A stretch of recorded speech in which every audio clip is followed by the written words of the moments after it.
Bismillahirrahmanirrahim. Assalamualaikum warahmatullahi wabarakatuh. Alhamdulillahirabbil alamin. Wassalatu wassalamu ala sayyidil mursalin wa ala alihi washabbihi ajma'in. Alhamdulillah kita pada petang ni dapat meneruskan bacaan kitab tafsir, iaitu Tafsirul Quranil Azim ataupun tafsir Imam Ibn Kathir rahimahullah. Dan kita berada pada juzuk ke-30. Kita dah memulakannya, bermula juzuk atau bermula surah An-Naba Amma Yatasaalun. Kita sekarang berada pada surah Al-Mutaffifin. Dan kita telah melihat dalam kuliah siri yang lepas, ayat pertama hingga ayat yang ke-6, bagaimana diceritakan dalam ayat ini ataupun surah ini teguran kepada mereka yang tidak berlaku benar dan adil dalam perniagaan. Maka turunnya ayat ini dan para ulama menyatakan bahawa pasar Madinah telah berubah daripada peniaga-peniaga yang hanya memikirkan keuntungan, yang sanggup zalim dan tipu, bertukar kepada peniaga-peniaga yang ikhlas, yang menjual dan juga membeli dengan jujur, dengan benar. Kemudian habis 6 ayat pertama tentang amaran terhadap mereka yang membuat perniagaan atau urusan jual beli dengan tidak benar, maka pindah kepada bagaimana Allah SWT menyatakan tentang keadaan orang-orang yang digelar Al-Fujjar. Al-Fujjar dan lawan dia lepas tu ialah Al-Abrar, iaitu Al-Fujjar, mereka yang termasuk golongan kafir, termasuk orang yang zalim, termasuk mereka yang melakukan dosa-dosa besar. Mereka ini diberi amaran. Setelah diberi amaran berkaitan perbuatan yang salah dalam jual beli, maka ayat ke-7 ke atas ini menceritakan tentang bagaimana mereka diberi balasan, dan juga menceritakan bagaimana keadaan mereka di dunia bila diberikan dakwah, mereka menolak dan menentang, dan apakah balasan mereka di sana. Seringkasnya ayat 7 hingga ayat ke-17 ialah tentang Al-Fujjar, golongan yang jahat, termasuk golongan kufur, orang kafir dan sebagainya. Maka dimulakan dengan kalla inna kitabal fujjari lafi sijjin, menceritakan bagaimana orang-orang yang kafir, Allah mengatakan kalla, tidak seperti yang mereka sangka. Maksudnya apa? Maksudnya mereka menyangka tiada hari pembalasan, mereka menyangka hidup ini habis dengan kematian begitu sahaja. Mereka menolak, sedangkan dalam hati mereka takut dengan janji Allah SWT terhadap orang-orang yang kafir. Maka Allah membalas sesungguhnya keadaan mereka, ketentuan mereka ialah dalam sijjin. Imam Al-Qassim mengatakan ay anna masirahum wa ma'wahum, iaitu tempat kembali mereka dan tempat mereka akan berakhir nanti, golongan ini lafi sijjin, iaitu dalam sijjin. Sijjin ini nama bagi neraka, dan ia diambil daripada makna as-sijin ataupun makna ad-dhiq, maksudnya sempit. Perkataan sijin asalnya ialah perkataan sempit, sebab tu digunakan untuk penjara. Sijin tu asal ialah dhiq ataupun dhiq. Jadi digunakan sijin untuk penjara lah. Zaman sekarang kalau bahasa Arab digunakan sijin atau penjara. Maka sijin adalah tempat yang amat sempit, itu maksudnya. Kesempitan itu merujuk kepada azab dan sebagainya. Jadi mereka kembali ke sana. Kitab tu maksudnya ketentuan mereka, penghujung mereka, itu maksud.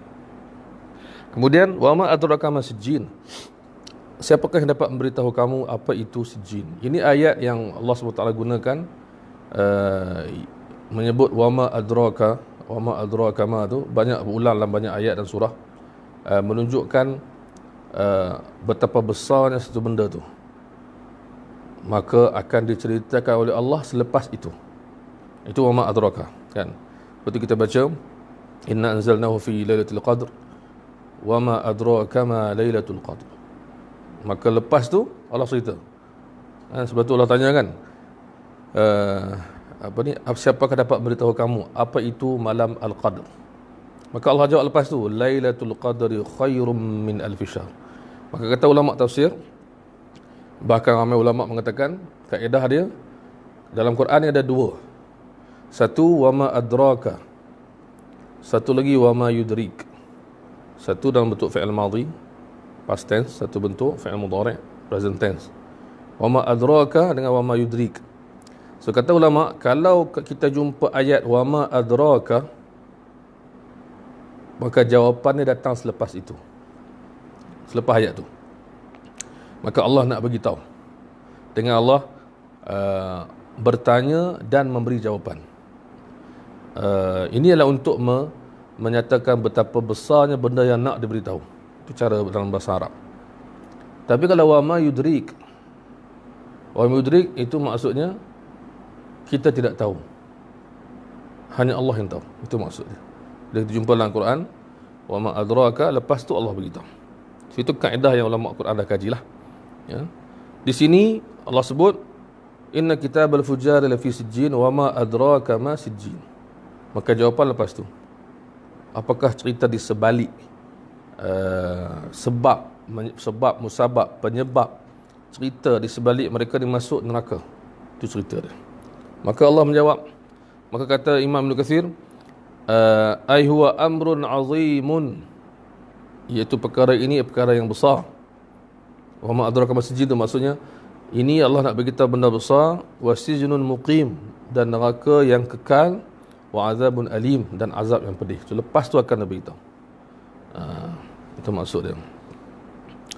Dan Imam Ibn Katsir lepas itu menyebutkan tentang beberapa khilaf pendapat, perbezaan pendapat para ulama tafsir berkaitan apakah sijin ataupun di manakah sijin.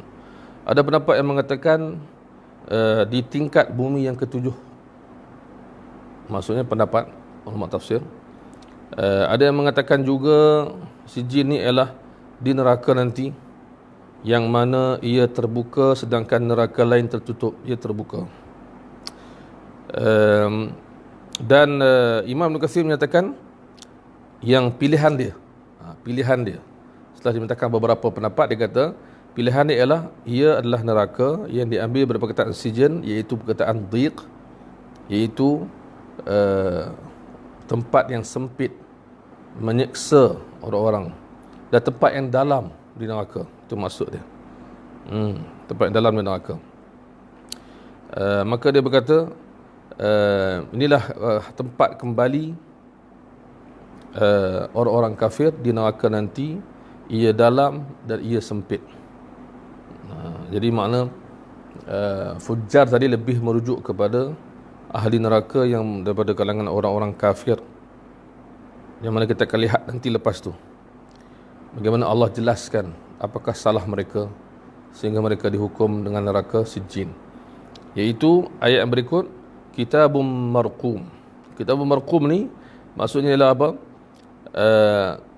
Ketentuan yang mereka dapat ini telah pun tertulis dan telah pun selesai dihakimi oleh Allah SWT, tidak boleh ditambah atau dikurang. Itu maksud dia. Ketetapan Allah SWT menetapkan mereka ni ahli neraka.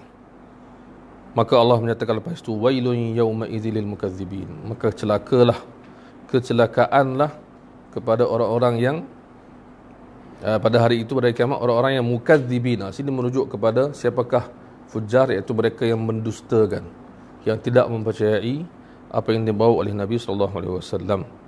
Kata Imam Ibn Katsir, ai idza saru yaumal qiyamati ila ma a'adahumullahu min as-sijn wal 'adzabil muhin. Iaitu kecelakaan bagi mereka sewaktu di sana, di akhirat mereka disiksa, mereka dapat segala azab, segala kecelakaan, maka di situlah kecelakaan yang besar untuk mereka. Maksud itulah yang paling merugikan mereka. Dan maksud wail di sini ada pendapat ulama tafsir juga. Imam Ibn Katsir meringkaskan mengatakan maksudnya ialah al-halak wad damar, iaitu kecelakaan dan kemusnahan. Itu maksud dia. Dan beliau membawa sebuah hadis Nabi SAW. Imam Ibn Katsir membawa sebuah hadis Nabi SAW, iaitu wailun lilladhi yuhaddithu fayakdzib liyudhikan nas wailul lahu. Kecelakaan dan kemusnahanlah kepada orang yang berbohong, yang bercakap dan berbohong untuk manusia ketawa. Kecelakaanlah baginya, kecelakaanlah baginya. So di sini ada juga orang yang kata ini hadis ni, ada orang yang pernah nasihat dalam tulisan, dia bawa hadis ni untuk dia merujuk kepada pelawak-pelawak, geng-geng yang buat lawak ni. Jadi kemudian saya tegur dia, saya kata sebenarnya bukanlah seperti itu. Bukanlah mesti. Maksud hadis ni ialah orang yang memang betul-betul menipu dan orang percaya. Itu dah tipu yang sebenar. Tapi orang yang buat lawak ni, orang memang dah tahu dah dia buat lawak, kan? Jadi dia cerita dia apa itu lakonan. So lakonan ni orang dah tahu dah, lakonan ni lakonan memang tak betul lah, tapi lakonan untuk mengembirakan. Walaupun buat lawak ni pun banyak-banyak tak bagus, tapi bila orang tu jadi pelawak, kerja dia buat lawak, dia ada material dia kumpul material dia buat cerita semua, bukan masuk dalam hadis ni. Bukan masuk orang yang berbohong untuk orang ketawa, semata-mata berbohong dan orang percaya. Itu maksud hadis tu. Jadi pelawak-pelawak ni wallahualam, mereka cuma perlu hati-hati jangan terlebih sampai lawak tu jadi lawak yang tak senonoh, tak sesuai, itu je. Dan lawak pun kalau banyak sangat pun ketawa, ada hadis yang lain yang beri amaran, fa inna kathratad dhahiki tumitul qalb. Sungguhnya banyak ketawa itu mematikan hati. Maksudnya mati hati ni maksudnya apa? Maksudnya dia tak sensitif, dia tak dapat nak merenung, kerja gelak kan. Sebab tu kalau ceramah, lawak tu ibarat garam dalam makanan, bukan makanan tu. So, setengah orang buat lawak, kadang dia tengok, dia kata, kita tanya siapa suka pergi ceramah orang ni, so dia buat lawak. Sedangkan lawak sepatutnya sebagai sekadar nak menghilangkan jemu atau mengantuk, sekadar. Ni dah jadi banyak kadar, dah banyak berapa banyak sampai orang gelak berdawan sampai habis. Sebab tu Tok Sasra saya, Datuk Samsuri, Ustaz Samsuri, Datuk Samsuri, Ustaz penceramah terkenal dulu dan sekarang pun terkenal juga. Dia pernah cerita bahawa ada orang pernah jemput dia dan lebih kurang macam suruh dia buat lawak lah. Jadi dia kata, jangan panggil saya lah, panggillah pelawak. Kalau nak ambil ceramah semata-mata nak dengar lawak, memang seperti dia buat lawak, tapi buat lawak dia sekadar. Jadi dia rasa macam marah lah kat orang tu kan, jemput semata-mata suruh dia buat lawak, baik panggil pelawak. Jadi kita cuma nasihat orang yang cari makan dengan buat lawak ni, semoga siapa-siapa boleh sampaikan. Di luar negara kita ada macam stand up comedy, orang cari makan buat lawak, yang sampai buat tour menjelajah, buat semua. Di Malaysia pun kita ada macam-macam program dalam TV.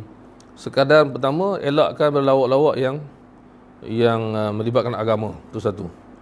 Yang kedua, jangan buat lawak melibatkan maruah orang atau menghina sesiapa. Dan kemudian janganlah sampai ke tahap tak ada maklumat, tak ada ilmu. Dengan ada ilmu juga maklumat yang diberi. Tapi alhamdulillah bukanlah masuk dalam kategori hadis ni. Hadis ni ialah masuk kepada orang yang memang menipu semata-mata dan orang tak tahu dia tipu, orang percaya. Maka pembohongan tu mendapat kecelakaan. Itu maksud dia. Baik.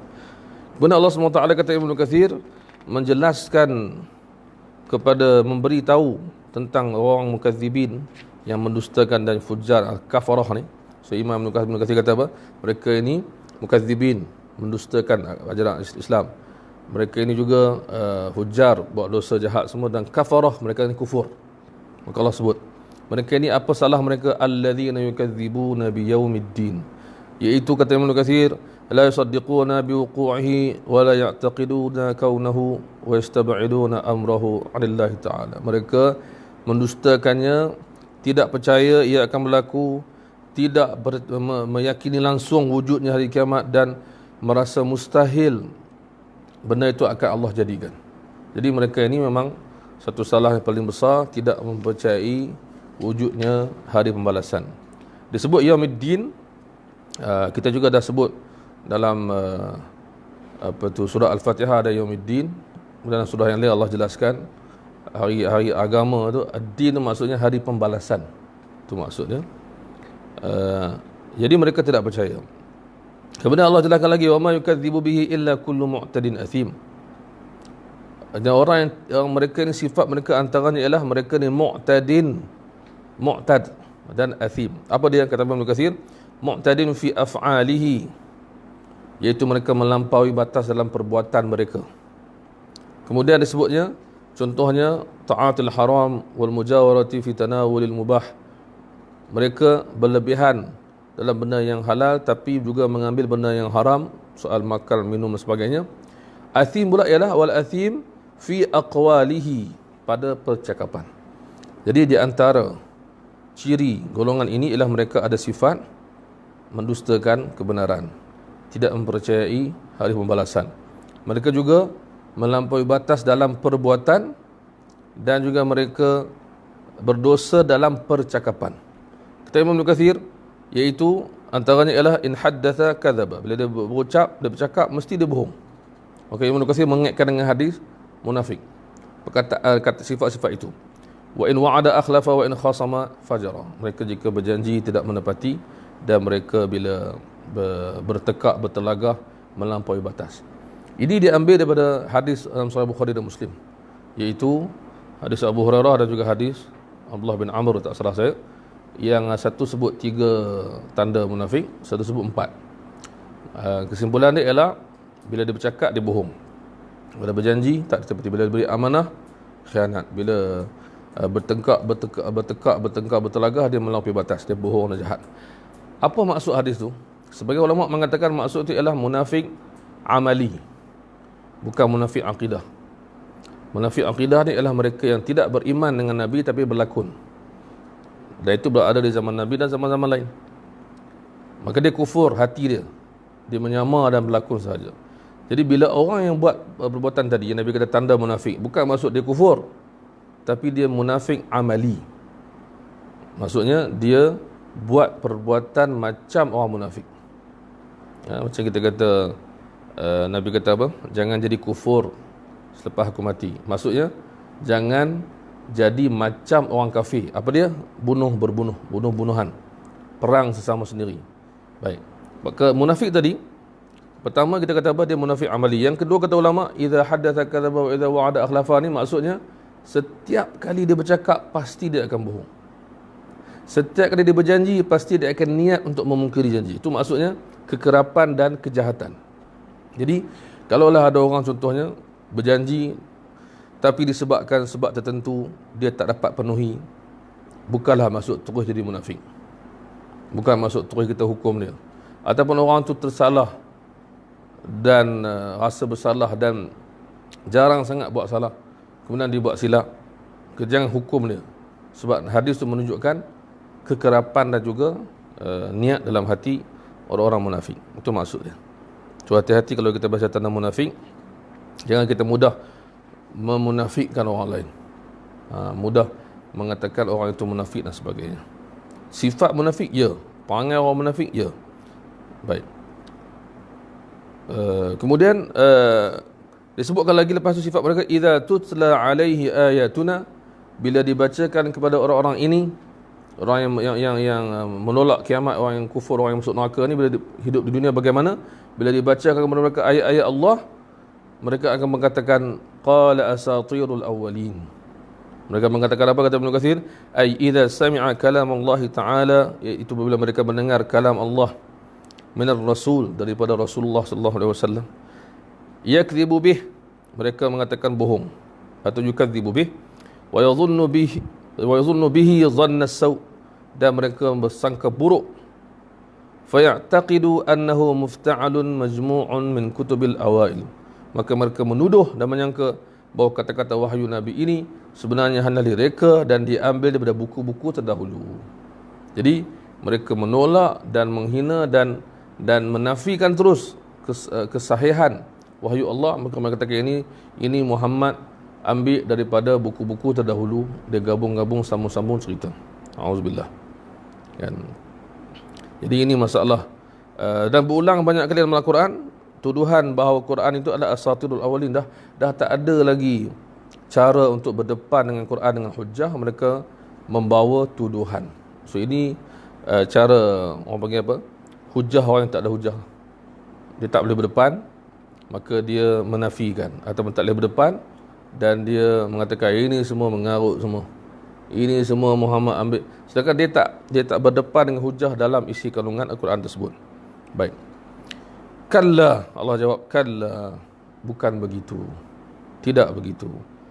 Ai laisa al-amru kama za'amu wala kama qalu, iaitu perkara ini, urusan ini bukan seperti mereka sangka dan bukan seperti mereka katakan, iaitu inna hadzal qur'ana asatirul awwalin, Quran ini adalah diambil dari buku-buku terdahulu, bal, tetapi huwa kalamullah wa wahyuhu wa tanziluhu ala rasulih sallallahu alaihi wasallam, bahkan ia adalah sebenarnya kalamullah sebenar, wahyu sebenar yang turunkan kepada Nabi.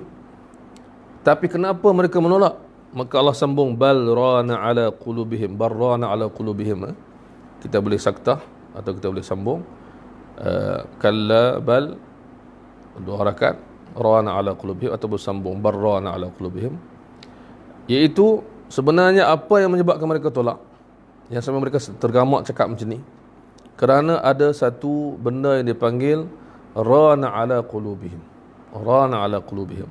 Kata Imam Ibn Kathir, wa inna ma hajaba qulubahum 'anil iman bih ma 'alaiha min ar-rayn alladhi qad labbasa qulubahum min kasrati adh-dhunub wal khataaya, iaitu bila mereka banyak sangat buat jahat, bila keadaan mereka kufur, ia menjadi hijab, penutup untuk mereka menerima kebenaran. Dan ini juga disebut oleh Imam Ibn Kathir, dikaitkan dengan beberapa hadis yang menunjukkan bagaimana seorang hamba, sama ada Muslim ataupun tidak, hati dia boleh tertutup. Tapi tak samalah. Orang kafir ni dia kufur dan dia buat jahat, dia makin teruk lah. Orang beriman pun bahaya juga bila dia buat salah dan tak rasa bersalah atau tak bertaubat. Apa hadis yang dibawa oleh Imam Ibn Kathir? Imam Ibn Kathir membawa hadis seperti riwayat Imam At-Tirmidzi dan lain-lain, An-Nasa'i juga dan Ibnu Majah rahimahumullah, daripada Abu Hurairah, hadis yang masyhur kalau kita selalu dengar, iaitu innal abda idza aznaba dhanban kanat nuktatan saudaa fi qalbih. Seorang hamba itu bila dia buat satu dosa, ia akan menjadi titik hitam dalam hatinya, sikit demi sikit. Fa in taba minha saqala qalbuh wa in zada zadat. Kalau dia bertaubat, dia bersihkan balik hati dia, bersih balik hati dia. Kalau dia tambahlah hitam tersebut. Itu satu riwayat. Satu riwayat lagi, ataupun lepas itu Nabi SAW menyebut, itulah firman Allah, kalla barrana ala qulubihim ma kanu yaksibun, merujuk pada ayat tadi, bagaimana orang kafir itu Allah sertakan hati dia boleh tertutup, maka hati orang beriman juga kena berhati-hati, takut jadi begitu. Dan satu lagi riwayat, lafaz juga riwayat daripada lafaz Imam An-Nasa'i yang lebih kita lihat lebih terperinci, iaitu innal abda idza akhta'a khati'atan, seorang hamba bila dia buat salah dan dosa, nukita fi qalbihi nuktatun sauda, dititikkan titik hitam satu. Fa in huwa naza'a wastaghfara wa tab, kalau dia berhenti, dia beristighfar dan dia bertaubat, saqala qalbuh, maka hati dia bersih, suci balik. Fa in 'ada zida fiha, kalau dia tambah lagi, dia ulang lagi, bertambahlah kotor hati dia, hatta ta'luwa qalbuh, sehingga ia mengatasi hati dia, menutupi seluruhnya. Fahuwa ran, itulah ran yang Allah sebut dalam Quran, yang Nabi sebut kalla barrana ala qulubihim ma kanu yaksibun. Dan sebagai riwayat juga menyebut bahawa ini kita lihat dalam beberapa riwayat menyebut bahawa di antara tanda hati yang telah hitam ialah dia membenci kebaikan, sama ada dia buat atau orang buat. Dia membenci ma'ruf, iaitu kebaikan, dan dia menyukai kemungkaran dan menyokong kalau ada orang buat jahat. Na'udzubillah, itu antara petunjuk, indikator kepada hati yang hitam, na'udzubillah. Sebab tu kita disuruh selepas solat ataupun solat tu sendiri, Nabi SAW sebut solat itu ibarat mandi 5 kali sehari, membersihkan balik. Sebagian sahabat menyebut solat itu ibarat membersihkan balik dosa yang terkumpul di antara solat. Dan ada sebagian hadis yang menyebut bila kita solat dan diletakkan kesalahan kita di bahu, bila rokok dan sujud, jatuhlah segala dosa itu. Bahkan sebelum solat juga Nabi SAW sebut bagaimana wuduk boleh menghilangkan dosa di anggota badan dan sebagainya. Kemudian Nabi SAW juga menyuruh kita istighfar. Setiap masa Nabi kata aku beristighfar, bertaubat 100 kali sehari. Lepas solat juga Nabi istighfar 3 kali. Dan bila kita baca Al-Quran, Allah SWT tambahkan lagi. Bila kita berjalan ke tempat ilmu atau ke masjid, kita dihapuskan dosa dengan setiap langkah. Bila kita lepas sembahyang, kita tasbih tiap-tiap kali, Allah Akbar, subhanallah, alhamdulillah, Allah Akbar. Rasulullah sebut kita boleh, dosa kita dihapuskan walau ibarat banyak buih di lautan. Jadi ini kita panggil dan yang menarik dalam Sahih Bukhari disebutkan, terdapat riwayat menyatakan orang munafik melihat dosanya seperti lalat yang hinggap di hidung. Maksud dosa dia macam mana pun dia anggap kecil dan dia halau dengan tangan. Lalat datang hidung, dia tepis. Tapi orang beriman melihat dosanya ibarat gunung yang ditakuti atau dibimbangi menimpa dia. Jadi orang beriman akan sentiasa istighfar. Walaupun dia tak tahu salah dia macam mana, dia tahu dia orang yang bersalah. Sebab tu dia ajar doa kepada kita selepas tasyahud akhir dan sebelum memberi salam. Itu doa dia, Allahumma ighfirli, Allahumma ighfirli ma qaddamtu wa ma akhart. Ya Allah, aku mohon ampun apa yang aku telah lakukan dulu dan kemudian. Wa ma a'lantu wa ma asrat, apa yang aku terang-terang dan apa aku diam-diam. Wa ma anta a'lamu bihi minni, dan apa saja yang kau lebih tahu daripada aku. Maksudnya kita manusia yang bukan nabi, bukan malaikat, maka pasti kita banyak kesalahan. Maka sebagaimana dalam hadis kursi, Allah mengajar kita, innakum tukhti'una bil-laili wan-nahar, wahai hamba-Ku, kamu buat salah dosa malam dan siang, wa ana aghfiru dzunuba jami'a, akulah yang boleh menghapuskannya. Fastaghfiruni, mintalah ampun kepadaku, aghfir lakum, aku akan ampunkan. Jadi kita orang beriman, kita tidak putus asa seperti orang yang tidak beriman. Dia menyangka bahawa Allah tak boleh ampun dosa dia, dia ni jahat, tak ada harapan. Tidak, kita tak putus asa. Dan kita juga tidak leka. Tak apa, tak kisah, no problem, kita orang beriman, surga juga kan. Jadi tak boleh kita sampai ke tahap orang yang terpedaya ataupun kita putus asa. Itu maksud dia. Baik, selepas dia buat itu, dibawa kata-kata Imam Hasan Al-Basri, mentafsirkan hadis yang dibawa. Dia bawa lagi hadis yang sama dengan teks yang lebih kurang sama. Maka dibawa tafsiran Imam Al-Hasan Al-Basri. Hasan Al-Basri ni adalah tabi'i. Dia meninggal 110 Hijrah. Dan dia terkenal dalam semua bidang, hadis ke Quran ke tasawuf ke semua, dan banyak orang gunakan kata-kata hikmah yang dia sebutkan. Dan Hasan Basri dia sezaman dengan Muhammad bin Sirin. Meninggal pun sama tahun. Orang pernah tanya Muhammad bin Sirin, apa yang menyebabkan Hasan, apa yang kau rasa Hasan lebih daripada engkau? Kenapa dan bagaimana? Jadi Muhammad bin Sirin kata, aku rasa sebab dia serius banyak dan aku banyak buat lawak. So Muhammad bin Sirin dia suka buat lawak, dia suka ketawa, dia orang happy tapi malam dia menangis lah. Tapi Hasan Basri ni serius. Jadi dia kata itulah kelebihan Hasan Basri lebih daripada aku. Mereka sama zaman.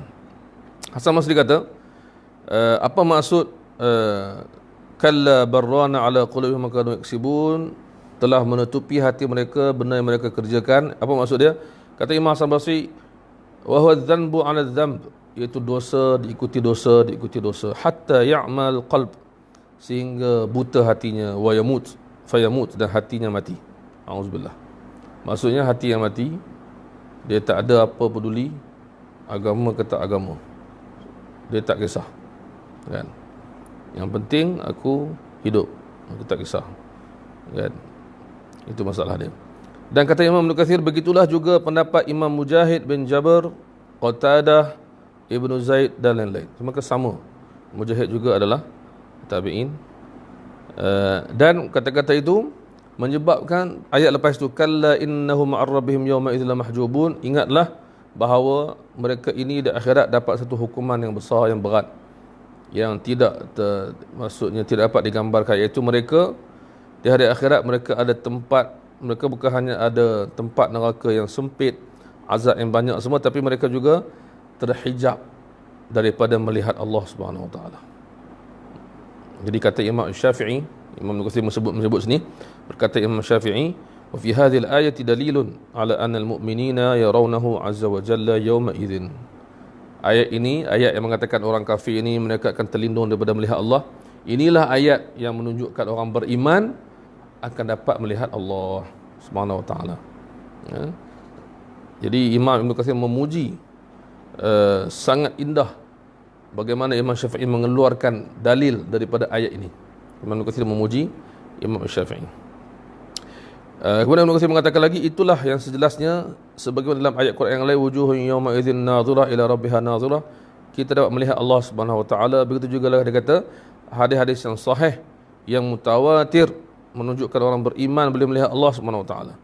Antaranya macam hadis Nabi sallallahu alaihi wasallam kata, adakah kamu dapat melihat bulan di malam hari kalau tidak ada awan dan bulan terang? Susah tak? Nabi tanya sahabat. Sukar atau mudah? Maka sahabat kata mudah dan senang untuk melihat bulan dan juga matahari di hari yang tidak ada awan. Maka Nabi kata, begitulah kamu akan melihat Tuhan kamu. Cuma kena hati-hati maksud hadis ni. Maksud hadis ni ialah bukan maksud nampak Allah macam nampak matahari dan bulan, tapi ialah tidak terhalang dan tidak susah. Itu maksud dia. Maksudnya kamu akan melihat Allah seperti kamu melihat bulan. Maksudnya kamu akan melihat Allah tanpa halangan dan kamu mampu melihat Allah di mana? Di akhirat nanti, hanya kepada orang beriman. Hanya kepada orang yang beriman. Baik. Dan Imam Ghazali kata itulah yang disokong oleh semuanya ayat Al-Quran yang lain, hadis sahih yang mutawatir menyokong bahawa manusia yang beriman dapat melihat Allah Subhanahu wa taala. Bagaimana caranya wallahu alam, tapi dapat melihat selepas masuk ke syurga. Baik. Kemudian disebutkan di akhir di situ ayat ini dengan menyebut summa innahum lasalul jahim, mereka akan disiksa dalam neraka jahim. Summa yuqalu hadzal ladzi kuntum bihi tukadzibun, maka mereka dihukum segenap cara sampai akhirnya mereka disiksa. Maka Ibn Katsir mengatakan ay yuqalu lahum dzalika ala wajhi at-taqri' wat-tawbikh wat-tasghir wat-tahqir. Tu dia. Maksudnya dikatakan kepada mereka, inilah dia yang hampa kata bohong dulu, yang kamu kata tak betul, tak mungkin, tak ada, takkan berlaku, mana ada apa semua, tak percaya, pelekehkan. Maka bila mereka disiksa dalam neraka, maka dikatakan inilah yang dulu kamu tak percaya. Maka Ibn Katsir kata, kata-kata ini disebut untuk menambahkan kepedihan dan untuk menambahkan kehinaan mereka, untuk menghina mereka. Maksud bila mereka masuk neraka, tak payah cakap, mereka dah tahu dah. Orang kafir yang tak percaya adanya neraka, bila masuk neraka, tak payah cakap lah kan, dia dah rasa dah. Tapi malaikat cakap juga, inilah yang tak percaya kan, dulu tak percaya kan, inilah dia, dah inilah dia, nak rasa. Maka ya Allah, dahlah kita kena siksa. Orang kutuk kita pula kan, na'udzubillah. Kalau kita buat contoh di dunia ni, bukanlah contoh sangat, contoh macam orang tu, kadang-kadang kita tengok dia nak buat benda jahat. Contoh dia merompak, kemudian dia jatuh, apa kita kata? Padan muka. Macam tu lah kan. Kalau orang tu baik, kita kesian kat dia, tolong. Biar orang tu jahat, contohnya panjat nak merompak, kemudian lari, kemudian jatuh, kita kata padan muka hang. Jadi ayat tu menambah sakit pada hati dia, menambah sakit pada badan dia. Baik, InsyaAllah setakat tu. Akan datang insyaAllah kita akan sambung tentang orang-orang al-abrar, iaitu ahli syurga. Dan kita lihat ada dua golongan yang mana diceritakan secara jelas dalam surah Al-Waqi'ah yang kita baca. Di sini akan ceritakan jelas juga ada golongan orang yang lebih tinggi, dan ada golongan ahli syurga yang mereka akan dapat berlawanan dengan apa yang tadi disebut didapati oleh orang-orang kafir, na'udzubillah. InsyaAllah akan datang kita akan bermula pada ayat ke-18 surah Al-Mutaffifin. Wallahu a'lam. Wa sallallahu ala sayyidina wa nabiyina Muhammad wa ala alihi wa sahbihi ajma'in. Assalamualaikum warahmatullahi wabarakatuh.